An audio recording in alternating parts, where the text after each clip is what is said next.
Hey, if you're a Jeep owner and that weird P1CEA error code has popped up, you have definitely come to the right place. We're going to dive in and get you some clear, straightforward answers.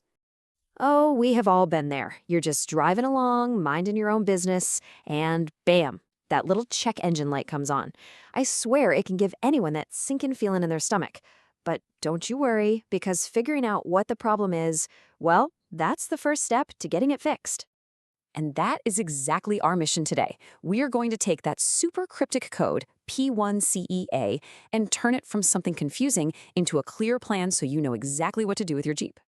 All right, first things first. Let's break down what your Jeep is actually trying to tell you with this code. We're going to translate all that technical jargon into plain, simple English. So, the official name for P1CEA is a boost side evap system problem. Now, the evap system, that just stands for evaporative emission system. It's the part of your Jeep that keeps gas vapors from your fuel tank from escaping into the air. So, this code is basically your Jeep saying, hey, something's not quite right in that department. You know, you can think of your Jeep as having a brain. It's called the Powertrain Control Module, or PCM for short. This little computer is constantly running tests on that evap system. It's looking for stuff like tiny little leaks or if the fuel tank pressure is off. When it finds something wrong, boom, it flags that P1CEA code. Okay, so the PCM has sounded the alarm, but what's actually causing it? Well, it turns out there are four main suspects that we need to investigate. Let's go track them down.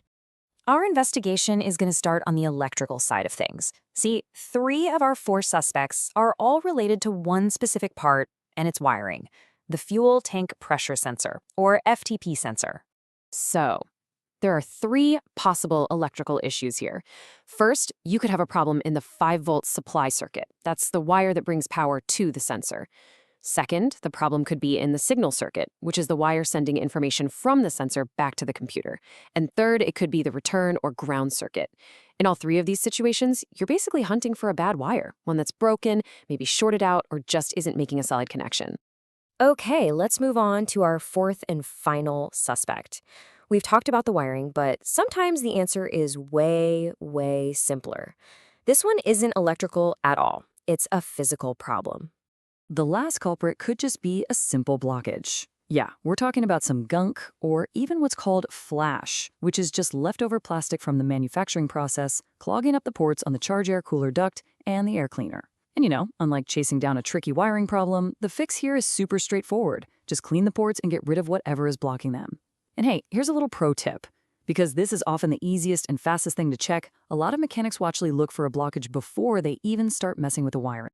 So we've identified all the suspects. Now let's pull it all together into a clear, simple action plan that you or your mechanic can follow to crack this case wide open.